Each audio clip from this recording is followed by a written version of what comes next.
I have with me today Bishop Robert Stearns, the founder and president of Eagle's Wings. And I'm Maayan Hoffman, Executive Editor of ILTV News, and I welcome you back to the ILTV News Podcast. And welcome to you. Good to be with you. It's a pleasure and privilege to be back with you. Now, I want to start by, talking a little bit about building bridges between Christians and Jews, and especially since October 7th, Christian Zionism has continued to evolve, and today it seems to be at a peak. Talk to me about Christian Zionism from your perspective. Sure. Well, how much time do we have, right? We could talk for hours on this subject, but I mean, on one foot, to speak to it quickly, obviously the 2,000-year history of the relationship between Christianity and Judaism has been horrible for the Jewish people. There have been atrocities, horrible atrocities, crimes against humanity committed against the Jewish people under the banner of the cross. Whether we go back to the Crusades, the Inquisition, or whether we understand that the Shoah happened in Christian Europe. This is a reality that the global Christian population has to wrestle with. Nevertheless, tracing all the way back through Christian history, there have always been a minority of leaders who were what I would call the proto-Christian Zionists of today. They were the theological ancestors of what now has become a global movement. So if we fast forward from, centuries ago, we come up to the birth of modern Zionism. And Benjamin Netanyahu, not long ago at Yad Vashem, made an unbelievable statement. He said, I do not believe that modern Zionism would have succeeded without the atmosphere of Christian Zionism that surrounded it. Because we see even Herzl would not have become Herzl if it was not for an evangelical pastor by the name of William Heckler, who opened the doors for him throughout the crowned heads of Europe, and the British Israel movement that existed that were Christian Zionists in these early days. So that would have been, late 1800s, early 1900s. Then I personally trace the modern Christian Zionist movement back to the launch of what is called the International Christian Embassy in Jerusalem, when all the other embassies were moved out in the early 80s. A group of Christian Zionists established the International Christian Embassy Jerusalem, which kind of became the grandfather or the leader of what I would call the modern global Christian Zionist movement. And that would have been about 40 years ago. I think that was 1980, if memory serves correct. After the Yom Kippur War, basically. Exactly. And then till today, I think, I have a saying, I often say, crisis clarifies. When there is a crisis, things become very clear. And so certainly in a post-October 7th world, and with the unbelievably alarming rise of global antisemitism, the Christian Zionist movement is having to quickly mobilize and respond. Do you feel, Bishop Stearns, that it is effective? I mean, one of the things that I think about is that in the previous U.S. administration under Biden, there was already a rise in anti-Semitism, also even in the first Trump administration with COVID, et cetera. But we all believed that we would see a decrease in anti-Semitism in a second Trump administration with evangelical Christians or Christian Zionists backing the Trump administration. But in fact, we're seeing the opposite. We're seeing more anti-Semitism spread through the streets of the United States. We're seeing violent anti-Semitism attacks, people being murdered in the streets. So how do you explain that? So this is something, respectfully, and I don't mean to sound bitter or, self-important, but for probably 20 to 25 years, I have been strongly trying to warn the Jewish establishment here in Israel and in America. I've been loudly and repeatedly raising my voice saying evangelical support for Israel is not a de facto guarantee. It is something that must be nurtured. It is something that must be passed on generation to generation. And I've been warning of exactly what we are experiencing right now. Younger evangelicals do not interpret Scripture the way their grandparents did. So things that were absolutely core to evangelicalism 20, 30, 40 years ago are no longer the case. By the way, this also is happening, sadly, within the Jewish world as well, right? But with the whole faith world, I think, in right, general. we have the issue of the modern world kind of, attacking faith traditions. That's a separate podcast. Yeah, well, another time. But I have been warning of this and trying to explain the need to shift the strategy. Because if you're trying to build Christian Zionism based on a foundation that no longer exists, you've got to recreate that foundation. And that is what Eagles Wings is absolutely committed to doing. Which is actually what then I was going to ask you about that, because I know that you actually are bringing younger pastors to Israel, which is not something you necessarily see happening, as you said, across the board in the Christian Zionist or in the Jewish community. I mean, Jews tend to focus on bringing young Jewish influencers, we call them, to sort of experience or birthright. There is a semi-birthright program for Christians. I know it's called Passages, I believe. But tell me about these missions that you're taking, and what is the impact? What are you hearing from the people who go on them? So what we understood, again, after years and years of trying to get the attention of people and warning them of what I saw really impending doom. I mean, to me, I'm not exaggerating. This keeps me awake at night because if Israel and the Jewish people lose the support of the global evangelical community, you've truly lost the one stalwart friend that you've had through everything, right? Harry Truman, a strong evangelical. This is why 11 minutes after Ben-Gurion signed, all of Truman's cabinet were against him. Harry Truman remembered the words of his Sunday school teacher. Bill Clinton at Camp David fought when Yasser Arafat said there never was a temple. Clinton said, "What are you talking about?" They hearkened back to their biblical underpinnings. And so what I realized was the single greatest return, right? We want to talk ROI, return on investment. If you're going to do one thing, bring the pastors. Listen, it's great to bring basketball players. It's great to bring TikTok influencers. But who are the people that week after week after week are going to touch generations? Do you want your children and grandchildren raised in a philo-Semitic worldview? My message to the state of Israel and to the Jewish leadership around the world is the most effective way to fight anti-Semitism is to stop fighting anti-Semitism and to begin creating philo-Semites. Create friends of the Jewish people and friends of the Jewish state. And this is the strongest, clearest way to change the atmosphere, to change this reality. And the quickest way to do that is by bringing the pastors. Is it hard for you to get these pastors to agree to come? Not at all. This is our 8th solidarity mission since October 7th. Wow. I have 46 pastors here right now.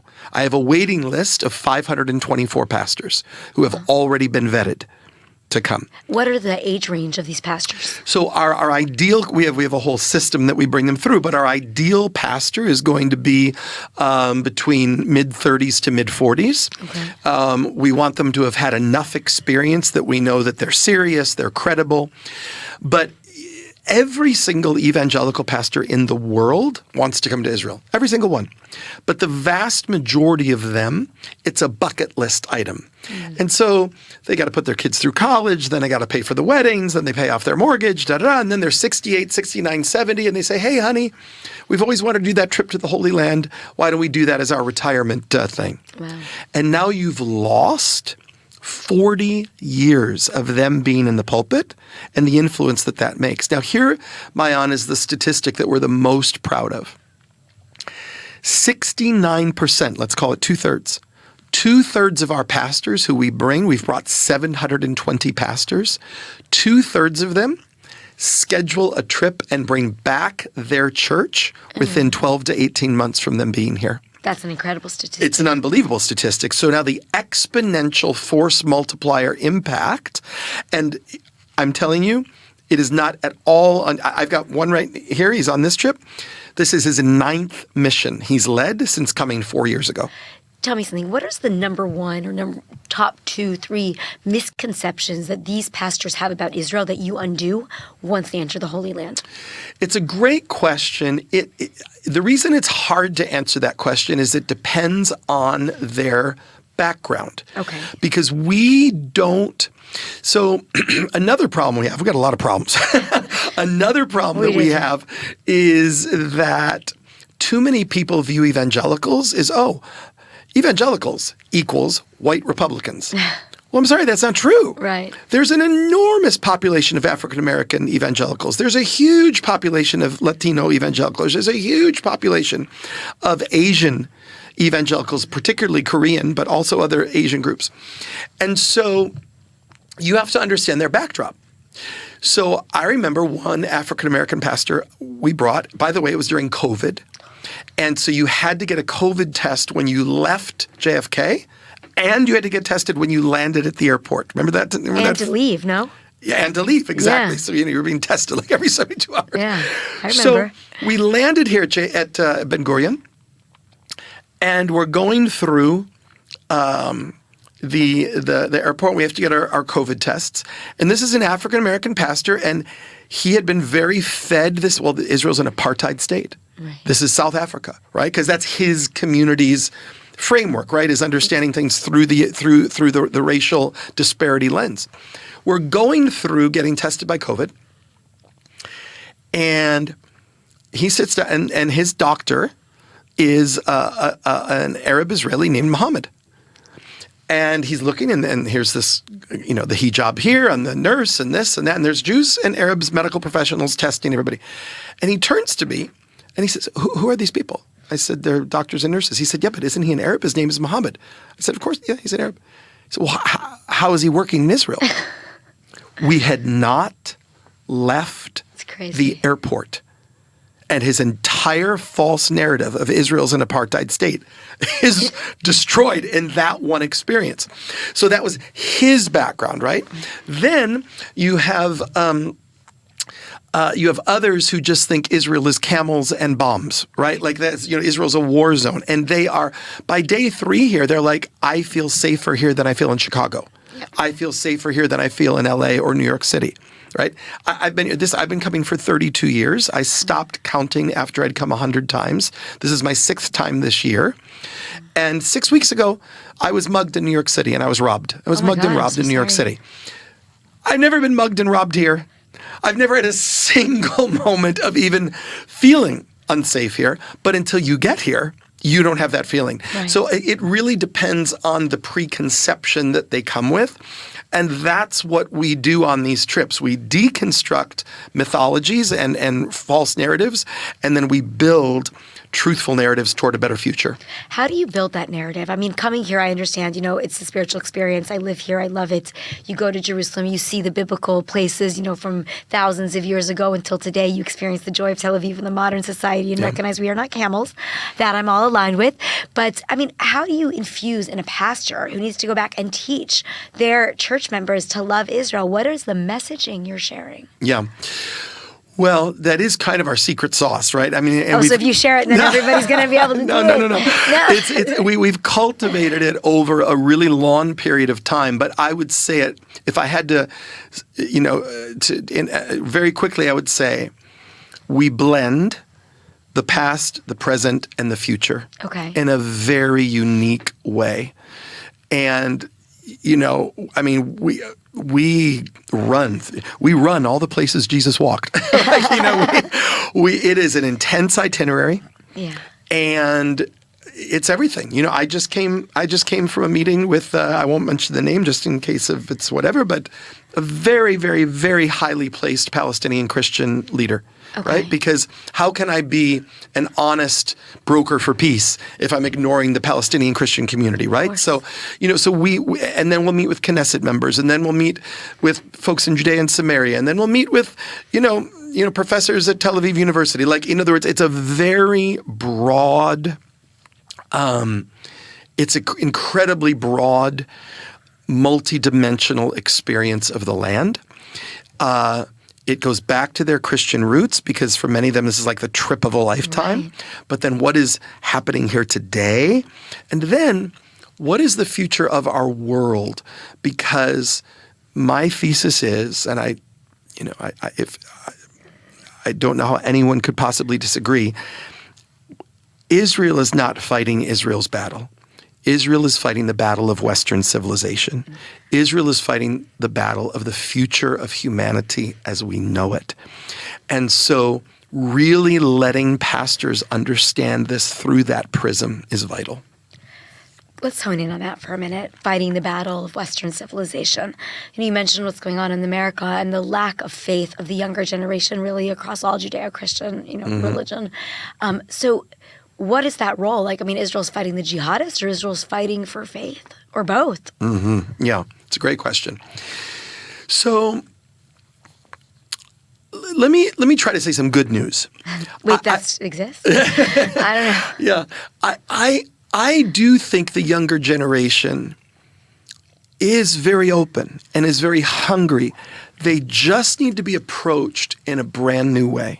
One of the things we're doing this in a few months after this will air, we're going to be bringing over our first group of folks from what is known in America as CCM, the Contemporary Christian Music Industry. Okay. The Contemporary Christian Music Industry is an $18 billion a year industry. It is an enormous place of influence within Gen Z world. They are two CCM artists just, whatever the word is, landed on the top 10 of American Billboard. So it's striking, the cultural influence is huge right now. Okay? We're bringing over 40 of them. Oh wow! Okay. I need to get the exact number, but I think I'm speaking conservatively. Combined, they probably have 80 to 100 million followers. Wow. Okay, and we're bringing them in October. So what's my point of that, and how does that relate to the next generation? If we begin to, yes, the pastors are absolutely crucial.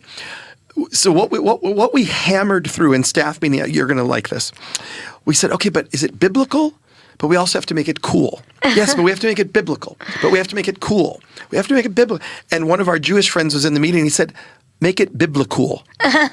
So that's what we're doing. It's it's biblical, cool. We're synthesizing that together. So that's how we're, I believe, positioning this for the next generation. And once they get that, I think the future is bright.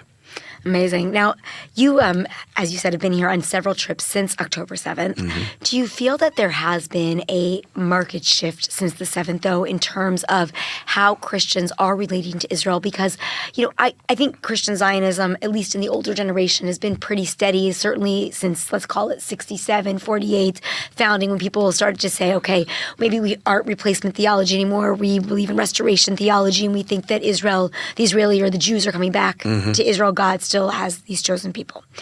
But the pocketbooks, the connection, the feeling, I feel that I have seen more Christians here than I remember after in intifadas, etc. I believe they've been more Jewish in their connection, which, I hate to this, but, you think about, like, the ambulances and all of these things that are happening with Magen David Adom and United Hatzalah and the boards, and there's Christian Friends of every NGO now. Like, it's just feel like there's this swell of, like, connection that is different since the 7th than I remember it. What are your thoughts on that? No, listen, I could not agree more. Again, while we must always deeply respect the theological differences that our communities have, the Christian and Jewish. Listen, we have Jesus both unites and divides us, right? So we're not here without him. Like, he's our favorite Jew. So, right? And yet, by and large, most Jewish people, take issue with Jesus or his messiahship at least. So this is a theological divide.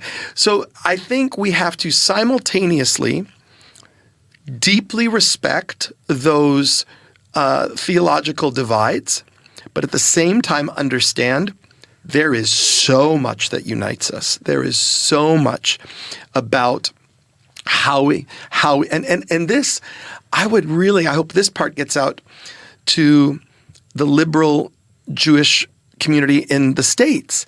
Because, I sat with someone the other week at a dinner, and very, very left-leaning Jew. She's a Zionist, very strong Israel supporter, but very left-leaning on American social. And she's saying, and you evangelicals this, and you evangelicals that. And I thought, this is not our community. You are listening to a stereotype that wants to paint us. You're these homophobic, transphobic, ultra-Christian nationalist dominion. You want a theocracy. I'm like, what are you talking about? We want the rule of law. We want freedom of speech, freedom of religion. So listen, every community has its crazies. Every community has its extremists, right? But by and large, we have to understand there is an unshakable alliance between what I would call centrist Jews and centrist evangelicals who want I want dignity for all peoples. That's why I stand up in pulpits across America. I say I'm pro-Israel, I'm pro-Palestinian. I want the Palestinian people to have a good future, to have a hope. And Hamas is not the future of that. And jihad is not the future of that. So we have to reset this paradigm. So I agree with you. There is a real beautiful kesher that is happening in the midst of this. And it's one of the beautiful blessings that's coming out of this very dark and hard time. Now, we're going to run out of time, but I want to hone in on one of the things you just said. You want what's best for the Palestinian people. I think that, by the way, all the Jews would say the same thing. Yeah. Do you believe in a Palestinian state? So my comment on that has been and will continue to be that I believe those questions are ultimately to be decided by the Jewish and democratic state of Israel. I don't vie into the questions of final borders, final settlements, all of those things. Why? I don't live here. I'm here a lot, but I don't live here. Keeping up with Israeli politics is utterly and completely impossible. And then you've got 3 languages going on, or 4 if you're going to count Yiddish. I mean, you've got all of this going on. I trust the Israeli democratic process. I trust the soul of the Jewish state. I love the fact that you are living in a place where you can have right and left-wing journalism battling this out in the public square, and that tells me, you know what, they're going to get it right in the end. I don't know exactly what that means. I have recently seen David Friedman's plan, which I thought was really, really interesting and really should be looked at clearly because there's precedent. You look at places like Puerto Rico and other places where people enjoy all the fullness of rights of self-governance and self-rule and the broader protections, et cetera. I thought that was really something to look at. By the way, just to pay homage, I think it's remarkably similar to one of my friends of blessed memory, Rabbi Benny Alon, who suggested something, not too dissimilar to this kind of a thing. So, but ultimately, I think that's for the people here to decide. But those people here don't include necessarily the Palestinians. So when do the Palestinians get to decide from your perspective if all things are equal? It's a great question. And that was honestly the meeting I just came from. I mean, the meeting that I just came from, and again, I'm not going to say the name, but an extremely high-placed Palestinian leader coming to me, saying, listen, there is a group of us that truly wants a way forward. We can't always say that publicly. Right. There is significant violence threatened against us, but I'm wanting you to know this. And that's why we've got to pray, we've got to work, we've got to respond fully to this. And the biggest single most important thing I would say to every Christian listening, every person listening, you've got to get here. You've got to, if you've not been here, you have to get here. You're here for 2 days and your entire perspective on Israel, the Middle East, everything changes. And so that's what we keep doing. We keep bringing people here. So last question. If you can give one final message to our viewers, but mainly to the American Christian population, 1, American Jewish population, 2, who might actually be unsure about where they stand on Israel 20 months after this war, what would that message be coming from somebody like you, a bishop of faith? Yeah. So to the Jewish community, I would first speak the words of Isaiah come to me, comfort ye, my people. There are more for you than are against you. I know it doesn't feel that way. That is not because the Christians are not there and with you. We have just not, Jews are so, forgive the word, programmed for instant response because you've faced persecution repeatedly. We are not mobilized in that way. And that's the work that Eagle's Wings is doing. We are doing the foundational work now of training Christians to become activists and to quickly mobilize. But I would speak a word of comfort and hope to the Jewish community. And I would tell them to not back down, to stand strong, to be strong, proud Jews. I would say to the Christian community, I would say, you better find out where your pastor and your denomination stand on Israel. And if they are not able, Israel's not a perfect country. There are no perfect countries, okay? You have mistakes, you've got problems. You've got military errors, you've got rogue experience. It's a reality, okay? War is hell. Yeah. War is hell, it's hell. Don't start one, by the way, all right? This is the problem with us. You don't want a war, don't start one. But Israel's not a perfect nation, but there is no question that there is an essential goodness to the state of Israel and the Jewish people that genuinely at the heart of it, I've been here 32 years. I have heard 10,000 times from Jews, all we want is peace with our neighbors. That's what I've heard. And all I hear from the other side is jihad from the river to the sea, globalize the intifada. So let's just look at reality here. One side is fighting but looking for peace. One side is fighting but actually calling for genocide. And so to the Christians, I would say, if your pastor and your denomination don't know where they stand on Israel, it's time for you to find a different church. Bishop Robert Stearns, thank you so much for being here today. It's an honor and a pleasure.